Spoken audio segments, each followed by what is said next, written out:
Welcome to the Leo. ఇటీవల YCP party అంటే రాష్ట్రంలో ఏ సమస్య దొరక విశాఖ స్టీల్ ప్లాంట్ను కూటమి ప్రభుత్వం ప్రైవేటైజేషన్ చేసే ప్రయత్నం చేస్తుందని చెప్పి ఒక విష ప్రచారానికి తెరదీసి ఆ లేనిపోని ప్రేమను కురిపిస్తుంది. అసలు విశాఖ స్టీల్ ప్లాంట్ భూములు అమ్మాలి అనుకున్నది ఎవరు? అసలు అక్కడ రాజధాని కడదాం, భూములు మొత్తం కూడా అమ్మేసి స్టీల్ ప్లాంట్ని లేపేసి అక్కడే రాజధాని కడదాం, ఆ భూముల్లో రాజధాని కడదామని చెప్పి కుట్రకు తెరదీసింది ఎవరు? ఈ విషయం నేను చెప్పాలా, మాజీ సీఎస్గా ఉన్నటువంటి ఎల్వి సుబ్రహ్మణ్యం గారే మాట్లాడారు. సరే, అది మన దగ్గర వీడియో ఉంది, నేను చూపిస్తా. కానీ కూటమి ప్రభుత్వం ఏం చేసింది, జగన్మోహన్ రెడ్డి ఏం చేశాడు? జగన్మోహన్ రెడ్డి పోస్కోకు విశాఖ స్టీల్ ప్లాంట్ను అమ్మాలని నాడు కేంద్ర ప్రభుత్వ పెద్దల వద్ద బేరం పెడితే నేడు కూటమి ప్రభుత్వం అదే కేంద్రం నుంచి దాదాపుగా 11,500 కోట్ల రూపాయలు ఆ స్టీల్ ప్లాంట్ కోసం తీసుకురావడమే కాకుండా ప్రైవేటైజేషన్ చెయ్యబోము అని స్వయంగా కేంద్ర ఉక్కు శాఖ మంత్రితో ప్రకటన ఇప్పించారు కుమారస్వామితో. సో ఇది కూటమి ప్రభుత్వం. వాళ్ళే జగన్మోహన్ రెడ్డి అమ్మాలి అనుకున్నాడు, ఈరోజు కూటమి ప్రభుత్వం ఆపాలి అనుకుంది. అలాగే దాదాపుగా ఒక 2,500 కోట్ల రూపాయలు బకాయిలను కూడా ఈక్విటీలుగా మార్చి వాళ్ళకి చేయూత ఇచ్చింది. అలాగే నిరంతరం విద్యుత్ సరఫరాతో పాటు వాటర్ సప్లైను కంటిన్యూగా స్టీల్ ప్లాంట్కి అందించేటట్టు చేస్తుంది. జగన్మోహన్ రెడ్డి హయాంలో 20% మాత్రమే పనిచేసినటువంటి ఆ ప్లాంటు ఈరోజు 79% వరకు ప్లాన్ చేస్తుంది. ఇప్పుడు కూటమి ప్రభుత్వం వచ్చిన తర్వాత లాభాల బాట పట్టినటువంటి ఆ ప్లాంటు జగన్మోహన్ రెడ్డి హయాంలో నష్టాల్లో ఉంది. మరి ఇన్ని రకాలుగా కూటమి ప్రభుత్వం వైజాగ్ స్టీల్ ప్లాంట్ కోసం పోరాడుతుంటే విశాఖ ఉక్కు ఆంధ్రుల హక్కు అనే నినాదాన్ని తీసుకుని గతంలో చంద్రబాబు గారు అపోజిషన్లో ఉన్నప్పుడు స్టీల్ ప్లాంట్కి అండగా నిలబడ్డారు. జగన్మోహన్ రెడ్డి పోస్కోకు అమ్మాలని చేసినటువంటి కుట్రలను ఆ రోజు బట్టబయలు చేసి ఆ రోజు అడ్డుకున్నారు. మీకు గుర్తుందో లేదో, గతంలో ఆ అద్వానీ ప్రధానమంత్రిగా ఉన్న సమయంలో కూడా విశాఖ స్టీల్ ప్లాంట్ కష్ట సమయంలో ఉంటే నాడు కేంద్రాన్ని ఒప్పించి కొంత నిధులు తీసుకొచ్చి విశాఖ స్టీల్ ప్లాంట్ని కాపాడినటువంటి చరిత్ర తెలుగుదేశం పార్టీది. సో చాలామందికి చరిత్ర తెలియకుండా మాట్లాడతారు. అంతెందుకు, ఈ 17 నెలల్లోనే 15,000 కోట్ల రూపాయల లబ్ధి విశాఖ స్టీల్ ప్లాంట్కి జరిగింది. అందులో 11,500 కోట్ల రూపాయలు కేంద్రం ఇస్తే ఒక 2,500 కోట్ల రూపాయలు కూటమి ప్రభుత్వం ఈక్విటీలుగా మార్చింది, భారాన్ని తగ్గించింది. మరి ఎవరు విశాఖ స్టీల్ ప్లాంట్కి మంచి చేశారు? కొంతమంది పెయిడ్ ఆర్టిస్టులు, కొంతమంది పెయిడ్ జర్నలిస్టులను అడ్డం పెట్టుకుని విశాఖ స్టీల్ ప్లాంట్ మీద విషయం చెబుతున్నారు. ఇటీవల చంద్రబాబు గారు మాట్లాడినటువంటి మాటలను వైసీపీ తిప్పి చంద్రబాబు నాయుడు బెదిరిస్తున్నాడు, భయపెడుతున్నాడు అని చెప్పి మాట్లాడారు. ఏంటి అక్కడ అడిగినటువంటి ప్రశ్న విలేకరులు, విశాఖ స్టీల్ ప్లాంట్ని ప్రైవేటైజేషన్ చేస్తున్నారంట కదా, చేస్తున్నారా అని అడిగితే చంద్రబాబు గారు కోపం వచ్చింది. ఎందుకని, అరే బాబు 15 నెలల నుంచి దీనికి నిధులు తీసుకొచ్చి స్టీల్ ప్లాంట్ ప్రైవేటైజేషన్ కాదని మేము కేంద్ర మంత్రితో చెప్పిస్తే పదే ఇది మీకు ఒక ఆటలాగా ఉంది, ఎందుకు ప్రైవేటైజేషన్ అవుద్ది? రెండోది, మీరు కూడా ఇక్కడ విశాఖ స్టీల్ ప్లాంట్లో వాళ్ళు కూడా పని చేయాలి కదా, ప్రతిసారి ఏదో వంక పెట్టుకుని ధర్నాలు చేస్తాం, ఇంకోటి చేస్తామని చెప్పి పని చేయకపోతే ప్లాంట్ ఎలా నడుస్తుంది? చంద్రబాబు గారు చెప్పింది ఏంటి, అందించాల్సిన సాయం అందించాం, అంతవరకే మేము చేయగలం. బట్ దాన్ని పని చేసి వృద్ధిలోకి తీసుకోవాల్సిన బాధ్యత ఎవరిది? ఉద్యోగులది. వాళ్ళకి సపోర్ట్ ఇస్తారు, వాళ్ళు కొద్ది కష్టపడి దాన్ని వృద్ధిలోకి తీసుకురావాలి. రెండోది, రాష్ట్ర ప్రభుత్వ ప్రాజెక్టులకు మెజారిటీ ఐరన్ మొత్తం విశాఖ నుంచే తీసుకుంటున్నారు. రాష్ట్ర ప్రభుత్వం నిర్మించే ప్రాజెక్టులు మొత్తానికి ఐరన్ అక్కడి నుంచే తీసుకుంటున్నారు. అంటే వీళ్ళకి మెటీరియల్ కూడా తీసుకోవడానికి రాష్ట్ర ప్రభుత్వమే సిద్ధంగా ఉంది. మరి ఇంకేం కావాలా? ఏం కావాలా? ఇప్పుడు ఒక వ్యక్తి మన దగ్గరికి వచ్చాడండి, పని చేయకుండా ప్రతిఫలం ఆశిస్తే అవుద్దా? స్టీల్ ప్లాంట్ ఉద్యోగులందరూ కష్టపడకుండా మేము రాష్ట్రాల్లో ధర్నా రోకాలో జీతాల కోసం ఉద్యమాలు చేస్తాం అంటే ప్రతిసారి కేంద్రం నుంచి డబ్బులు తీసుకొచ్చి పెడతారా, రాష్ట్రం నుంచి తీసుకొచ్చి పెడతారా? మీరు పని చేయండి, పని చేసినప్పుడు ప్రభుత్వాన్ని నుంచి సహాయం అడగండి, తప్పులేదు. మీరు 100% సమర్థతతో పనిచేసి మీకు ఉన్నటువంటి ఇబ్బందులను ప్రభుత్వం తీసుకురండి, తప్పులేదు. ఆ టైంలో మీకు కావాల్సినటువంటి సపోర్ట్ చేస్తారు. చంద్రబాబు గారు చెప్పింది అదే, దాన్ని ఎందుకు వక్రీకరించారు? పని చేయమడం తప్ప? అసలు ఏం చేశారు ఈ 17 నెలల్లో చూద్దాం ఒకసారి. అసలు జగన్మోహన్ రెడ్డి గతంలో అమ్మాలనుకున్నదే జగన్మోహన్ రెడ్డి. అలాంటి జగన్మోహన్ రెడ్డి ఈరోజు ముసలి కన్నీరు గారిస్తే అందరూ అయ్యో బాబోయ్ అంటున్నారంటే నాకు అర్థం కాదు. అసలు జగన్మోహన్ రెడ్డి ఏం చేయాలనుకున్నాడు చూపిస్తా చూడండి.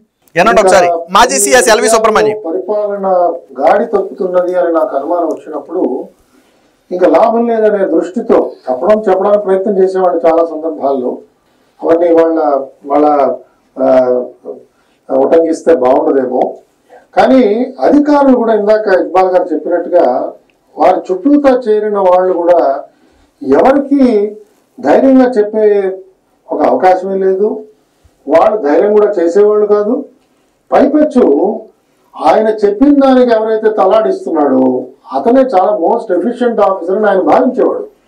అది జగన్మోహన్ రెడ్డి దగ్గర ఉన్న ఏ అధికారి కూడా సార్ మనం అలా చేస్తే ఇబ్బంది అవుతుందేమో, దానివల్ల నష్టం వస్తుందేమో, రేపు పొద్దున్న ప్రాబ్లమ్స్ క్రియేట్ అవుతాయేమో అనే దానిలో ఉన్న తప్పును ఎత్తి చూపించే ధైర్యం చేసేవాళ్ళు కాదు. ఎందుకని జగన్మోహన్ రెడ్డికి వాళ్ళు నచ్చరు. ఎవరైతే ఆయన ఆ నువ్వు బట్టిన కుందేలికి 3 కాళ్ళు అంటే ఎస్ఆర్ 3 కాళ్ళు అని తలూపుతారో ఆడు ఎఫిషియెంట్ అధికారి అని చెప్పి జగన్మోహన్ రెడ్డి భావిస్తాడంట.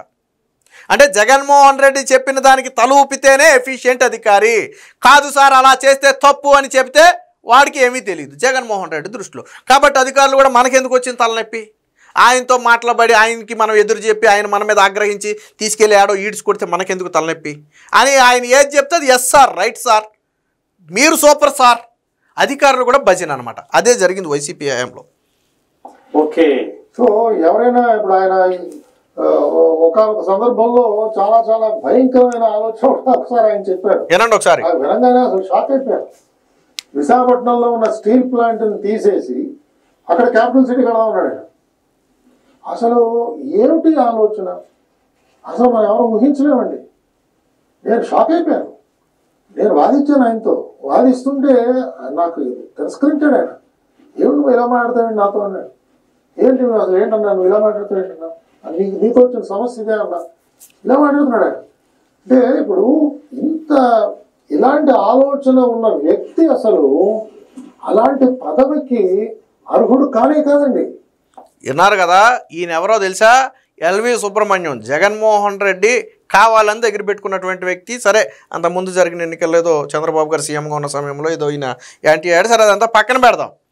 అయితే విశాఖ స్టీల్ ప్లాంట్ ఉన్నటువంటి ప్లేస్లో అది తీసేసి క్యాపిటల్ సిటీ కడదామని చెప్పి జగన్మోహన్ రెడ్డి ప్రపోజల్ చేశాడు. ఇది నేనో మీరో చెప్తే అబద్ధం కావచ్చు, కానీ ఆ రోజు సీఎస్గా ఉన్నటువంటి ఎల్వి సుబ్రహ్మణ్యం చెప్పాడు. మీరు మళ్ళీ ఒకసారి అనండి దాన్ని. అసలు మనం ఎవరు ఊహించలేమండి. నేను షాక్ అయిపోయాను.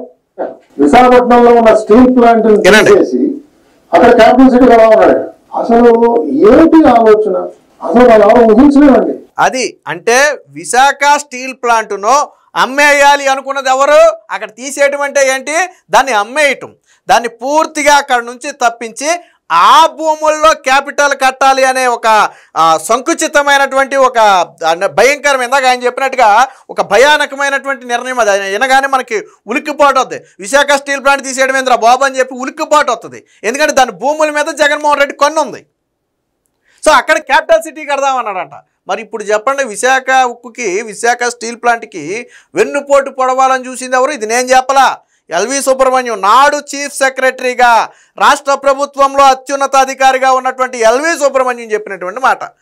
కాదు అలా ఎలా చేస్తామని వాదిస్తే ఏందన్నా నువ్వు అన్న అంటాడు. ఎల్వి సుబ్రహ్మణ్యాన్ని జగన్మోహన్ రెడ్డి అన్న అంటాడు. అప్పట్లో గౌతమ్ సవాంగ్ డీజీగా ఉన్నాడు, ఆయన కూడా అన్న అని పిలుస్తాడు అనుకోండి. ఏందన్నా నువ్వు అలా మాట్లాడతావు, నీతో అదే పెద్ద చిక్కు వచ్చి పడింది, నువ్వు చెప్పిందేనో అని చెప్పి జగన్మోహన్ రెడ్డి వితండవాదం చేశాడంట. ఇది నేను చెప్పరా, స్వయంగా ఆయన చెప్పినటువంటి మాట. ఇది అర్హుడు కానే కాదండి, సీఎం పదవికి అర్హుడు కాదు అలాంటి వ్యక్తి. అదే చెప్పేది. సమాజానికి పొంచి ఉన్న ప్రమాదం ఇలా ఉందండి. సో ఇది విశాఖ స్టీల్ ప్లాంట్ గురించి. సరే మిగతా అన్ని పాలిటిక్స్ అనుకోండి, దాన్ని కాసేపు పక్కన పెడదాం. ఇప్పుడు కూటమి ప్రభుత్వం ఏం చేసిందో ఒకసారి చూద్దాం. కూటమి ప్రభుత్వం వచ్చిన తర్వాత ఎవరు విశాఖ ఉక్కుకు సపోర్ట్ చేశారో, ఎవరు వెన్నుపోటు పొడిచారో ఇక్కడ సింపుల్గా కాదు అని ఎవరైనా చెప్పగలిగితే చెప్పండి, ఇవి తప్పు అని ఎవరైనా చెప్పగలిగితే చెప్పండి. సో విశాఖ స్టీల్ ప్లాంట్కి ఎవరేం చేశారంటే పరిరక్షణ అంశానికి సంబంధించి వైసీపీ పొస్కోకు అమ్మాలని కుట్ర చేస్తే, నిందా చెప్పింది అదే, పొస్కోకు అమ్మాలని కుట్ర చేస్తే ప్రైవేటీకరణ అవ్వదు అని కేంద్రంతో ప్రకటన చేయించింది కూటమి ప్రభుత్వం. ఎవరు మేలు చేశారండి? అలాగే రివైవల్ ప్యాకేజీ అనేది వైసీపీ పాలనలో సున్నాగా ఉంటే 12,000 కోట్ల రూపాయలు కూటమి ప్రభుత్వంలో అరేంజ్ చేశారంటే అది మళ్ళీ తిరిగి నిలదొక్కుకోవడానికి సహకారం అందించారు. జగన్మోహన్ రెడ్డి 100 కోట్లు కూడా ఇవ్వాల. మరి ఎవరు సహకరించారండి విశాఖ స్టీల్ ప్లాంట్కి? రాష్ట్ర ప్రభుత్వ సాయం ఇక్కడి నుంచి 0 అయితే, వైసీపీ నుంచి 0 అయితే, కూటమి పాలనలో 2,600 కోట్ల రూపాయలు రాష్ట్ర ప్రభుత్వం అంటే కేంద్ర సాయంతో పాటు రాష్ట్రం కూడా సాయం చేసింది. మరి ఎవరు విశాఖ స్టీల్ ప్లాంట్కి న్యాయం చేశారండి? అలాగే ప్లాంట్ ఉత్పత్తి సామర్థ్యం అనేది వైసీపీ పాలనలో 20% మాత్రం. ఎందుకంటే వాళ్ళకి రివైవల్ నిధులు లేవు, కేంద్ర నిధులు లేవు, రాష్ట్ర నిధులు లేవు. కాబట్టి అది 20% మాత్రమే ఉత్పత్తి సామర్థ్యం. ఉన్న 100% ఉంటే 20% వాడుకోగలిగింది. కానీ ఇదే కూటమి పాలనలో 79% పనిచేస్తుంది. 20%కి 79%కి ఏమైనా సంబంధం ఉందా? ఎందుకని? కూటమి ప్రభుత్వం సహకరించింది కాబట్టి. మరి ఎవరు సాయం చేశారండి విశాఖ స్టీల్ ప్లాంట్కి? అలాగే బ్లాస్ట్ ఫర్నేజులు ఒకటి మాత్రమే పనిచేస్తే వైసీపీ పాలనలో ఇప్పుడు 3 ఫర్నేజులు పనిచేయడానికి అవసరమైనటువంటి ఆర్థిక సాయాన్ని కూటమి ప్రభుత్వం అందించింది. సో ఒక దాంట్లో పనిచేస్తే 20% అంటే 3 దాంట్లో పనిచేస్తే ఎంత లాభాలు వస్తాయో మీరు ఒకసారి ఆలోచించండి. మరి ఎవరు సాయం చేశారు విశాఖ స్టీల్ ప్లాంట్కి? ఇక భూములు 7,000 ఎకరాలు అమ్మాలని చెప్పి జగన్మోహన్ రెడ్డి హయాంలో కుట్ర జరిగితే, పొస్కోకు అమ్మాలని చెప్పి కుట్ర జరిగితే స్టీల్ ప్లాంట్ భూముల మొత్తాన్ని కూడా మేము పరిరక్షిస్తామని చెప్పి కూటమి ప్రభుత్వం హామీ ఇచ్చింది, ఎవరి పరం కాకుండా. మరి ఎవరు న్యాయం చేశారండి? అలాగే ఉద్యోగుల రక్షణ కోసం సిటీలో ఉన్నటువంటి ఆస్తులన్నీ అమ్మేసి ప్లాంట్ మూసేయాలని జగన్మోహన్ రెడ్డి కుట్ర పనితే ప్యాకేజీ ఇచ్చి ప్లాంట్ను లాభాల బాట పట్టించి ఉద్యోగులకు సంరక్షణగా నిలిచినటువంటి ప్రభుత్వం కూటమి ప్రభుత్వం. ఆ రోజు కేంద్రం నుంచి నిధులు తీసుకురావడంతో పాటు రాష్ట్ర ప్రభుత్వం సహకరించి కొంత ఉద్యోగుల బకాయిలు కూడా చెల్లించి తిరిగి వాళ్ళు ఉత్సాహంగా పనిచేయడానికి అవకాశం కల్పించినటువంటి ప్రభుత్వం కూటమి ప్రభుత్వం. మరి ఎవరు సహకరించారండి విశాఖ స్టీల్ ప్లాంట్కి? అక్కడ తీసేసి రాజధాని కడదామన్న జగన్మోహన్ రెడ్డి అక్కడ అసలు స్టీల్ ప్లాంట్ ప్రైవేటీకరణ కాదని హామీ ఇచ్చినటువంటి చంద్రబాబు నాయుడు అక్కడ. రెండిద్దరికి మధ్య పోలికేంటి? అలాగే దీనికి సంబంధించి ఇంకో వార్త కూడా వచ్చింది. ఏం సాయం చేశారు చూడండి. ఉక్కు సంకల్పం 17 నెలల్లో 15,000 కోట్ల రూపాయలు విశాఖ స్టీల్ ప్లాంట్కి లబ్ధి చేకూర్చింది. అది ఏ రూపంలో అయినా కానివ్వండి. విశాఖ ఉక్కుకు కేంద్ర రాష్ట్ర ప్రభుత్వాల సాయం ఇది దేశంలో మరే ప్రభుత్వ రంగకు ఇవ్వనంతగా చేయూత. ఇప్పుడు కేంద్రం ఇచ్చినటువంటి దాదాపుగా 11,400 కోట్లు కేంద్రం ఇచ్చింది. దేశంలో ఏ ప్రభుత్వ రంగ సంస్థకు కూడా కేంద్ర ప్రభుత్వం అంత సాయం చేయలేం. ఏకైక పరిశ్రమ ఒక ఆంధ్రప్రదేశ్లో ఉన్నటువంటి విశాఖ స్టీల్ మాత్రమే. మీరు కావాలంటే హిస్టరీ తిరిగేసుకోండి. ఏ ప్రభుత్వ రంగ పరిశ్రమకు అంత చేయూత ఇవ్వాల ఏ పరిశ్రమకు. సో అది ఎలా తీసుకొచ్చారు? చంద్రబాబు గారు తీసుకొచ్చారు. కేంద్ర ప్రభుత్వాన్ని ఒప్పించి మెప్పించి పోరాడి తీసుకొచ్చారు. 17 నెలల్లో ఉత్పత్తి సామర్థ్యం 48 నుంచి 80% పెంపు. ఈ 17 నెలల్లోనే చూడండి ఆల్మోస్ట్ డబుల్ అయింది. జగన్ హయాంలో ఫ్యాక్టరీల నష్టం పాలవుతున్నా పట్టించుకొని వైనం, పైగా భూముల అమ్మకానికి యత్నం. కూటమి ప్రభుత్వం రాగానే ప్రైవేటీకరణ నిలిపివేతకు చర్యలు. మోదీ ప్రభుత్వంతో సంప్రదింపులు. కేంద్రం నుంచి 11,400 కోట్ల రూపాయల సాయం. అలాగే 2,400 కోట్ల రూపాయల విద్యుత్ బకాయిలను ఈక్విటీలుగా మార్చినటువంటి రాష్ట్ర ప్రభుత్వం. సో దాని మీద భారం పడినవల. అలాగే నిరంతరం కరెంటు నీటి సరఫరాకు ఇప్పుడు కూటమి ప్రభుత్వం చర్యలు. రాష్ట్ర ప్రాజెక్టులకు విశాఖ నుంచే స్టీల్ ఉత్పత్తుల కొనుగోలు. మరి ఇంకేం కావాలండి? రాష్ట్ర ప్రభుత్వంలో చేసే ప్రాజెక్టులన్నిటికీ కూడా విశాఖ నుంచే స్టీల్ కొంటున్నారు. జగన్మోహన్ రెడ్డి హయాంలో జగనన్న కాలనీలకు విశాఖ నుంచి స్టీల్ కొనమంటే కొనలా జగన్మోహన్ రెడ్డి కొనలా. విశాఖ స్టీల్ నుంచి తీసుకోమంటే పూర్తిగా జగన్మోహన్ రెడ్డి తీసుకోవాలా. కానీ ఈరోజు రాష్ట్ర ప్రభుత్వం ఏం చేసింది? మన దగ్గర తయారవుతున్నప్పుడు బయట నుంచి తీసుకోవడం ఏందాన్ని?